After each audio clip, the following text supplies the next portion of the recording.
he said it, and it's clear this is a very unusual recession in terms of what they're seeing and the recovery, but it was his comments on prices. We're raising prices, other people are raising prices, and everyone's accepting it. Your subsidiaries, are you seeing signs of inflation beginning to increase? Let me answer that.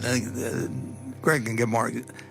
We're seeing very substantial inflation. It's very interesting. I mean, home prices, food prices, gas prices, commodity prices, right through the whole landscape, we're starting to see increases there, which are fairly concerning. And this is the first time in not 10 years, but almost 20 years, where we've started to see these types of spikes. I think, it's pretty clear that inflation is going to be coming and it's going to be real.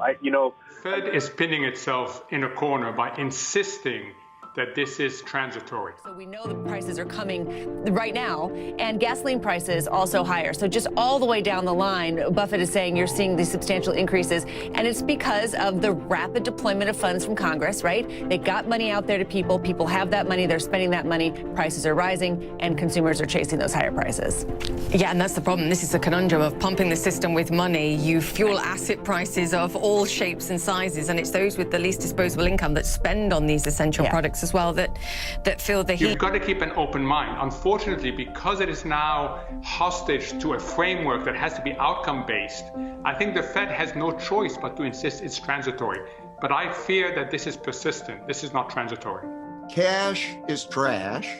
In other words, it looks like a low-risk thing to hold, but it's not.